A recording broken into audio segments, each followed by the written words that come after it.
welcome to another video.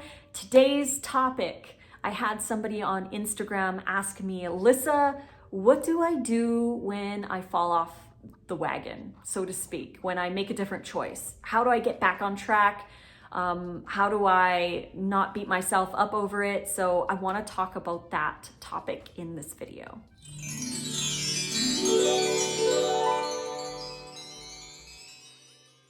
Welcome back. Thank you for joining me again. I do appreciate you spending the time with me. If you enjoy these videos, if you like my channel, hit that subscribe button and like the video. And don't forget that we've also got 40% off any or all of our raw vegan recipe ebooks, including the informational ebooks and my brand new 300-page raw vegan transition guide that I just recently released. It's got 47 recipes in it, and it's 52 steps to help you go raw, or even just to add more raw to your life and change your habits, because it's not just about diet, it's about everything else. So everything's in there. I tried to put as much information in that ebook as I possibly could, but it's 40% off along with my recipe ebooks and other ebooks. Everything is in the link in the description box below, and the code for the 40% off is RAWFOOD40. So go check it out if that interests you. So today, let's talk about that question that I got on Instagram about falling off the wagon, so to speak. So the thing is, I don't believe that we fall off the wagon.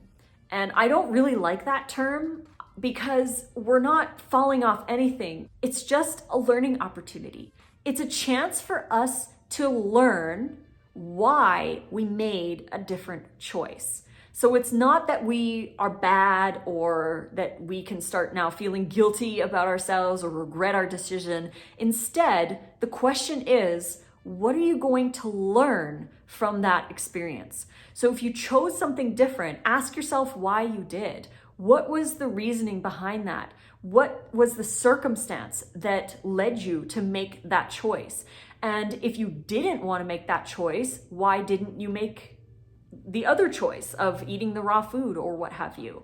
What is it that you can learn from the situation? Instead of saying, I fell off the wagon and now I have to get back on, instead ask yourself, what can I learn from this situation?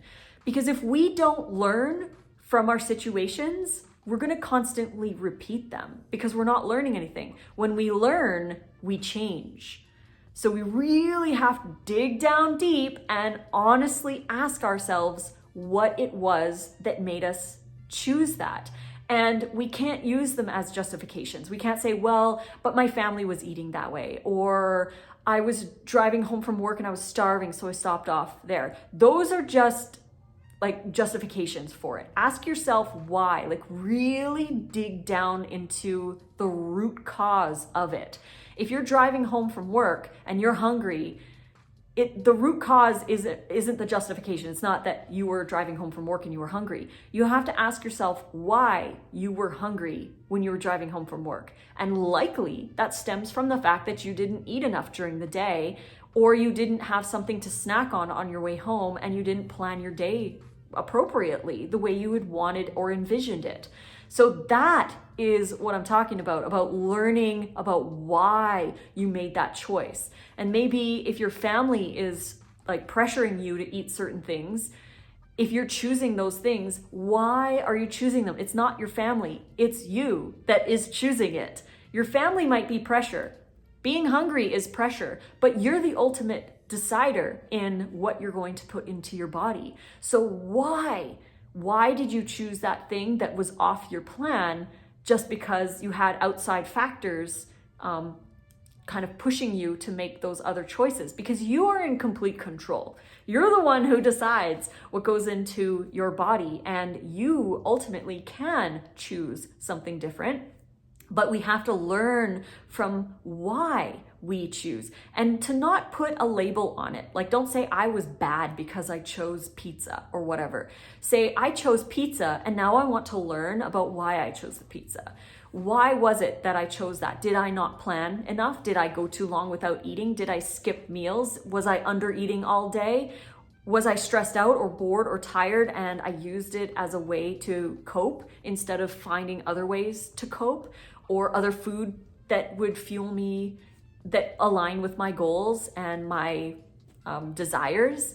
So really digging deep, and instead of saying I fell off, say I made a different choice and now I need to learn from it. So journal, do some meditating, really dig deep and ask yourself, what was the root of why you made that choice in the first place? So that's what I would say. Definitely don't feel guilty or stressed out or that you suck or that you're not worthy.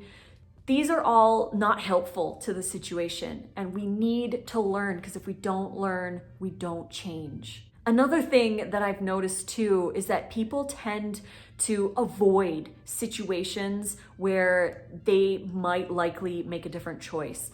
The thing is that we can't get good at making an aligned choice if we don't put ourselves in the situation to make that choice. So for example, if you go out to a restaurant with friends and you always default to ordering whatever you order, if you avoid going out with your friends, you avoid a chance for you to practice your new habit. We need to practice our new lifestyle. If we don't practice it, we don't get good at it, right? We get good at what we repeat, and we need to be put in these situations in order to practice. But the trick is to go into the situation with a plan, with an idea of how you want to act and what you want to choose. Plan it beforehand so you're not just winging it and you're not at the mercy of others around you or your own instant gratification needs or what have you. Go in with a plan. One thing that I used to do when I first started was I would stand in power poses. I would put my arms up really high. I would spread out like a star and I would say, I am choosing raw food tonight, or I am excited to bring my salad to this family gathering, and empower yourself, because that's what's going to really help you, so that when you're in those situations, you have practice. You've practiced your lifestyle so many times that it becomes easy, and people want to avoid these things, but avoiding them just puts it off until later, until one day they are invited to a family gathering and they don't know what to do because they haven't practiced their new lifestyle. So put yourself in those situations, but go in knowing that it's practice.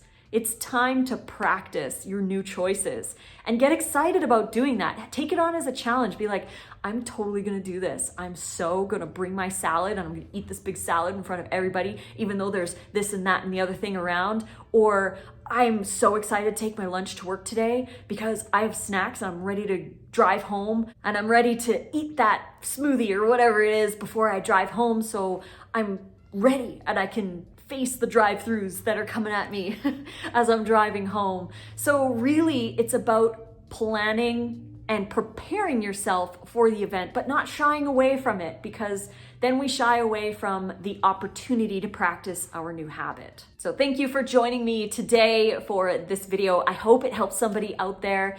If you liked it, please click like on the video. Don't forget to subscribe to the YouTube channel. You can also enjoy 40% off any or all of our raw vegan recipe ebooks. We've got like 19, I think now. There's tons in there. There's also informational ebooks, including my brand new 300-page raw vegan transition guide with 47 recipes. That is also 40% off. Everything is 40% off. So click on the link in the description box below, head over to my store and use code RAWFOOD40 to enjoy that discount, download some recipes and start adding more raw food to your life. You do not need to be a raw vegan to enjoy eating raw foods. We all know that we should be eating more of them. So head on down there and check it out, and we will be back next week for another video. I love you guys so much, as always. Until then, fruit on.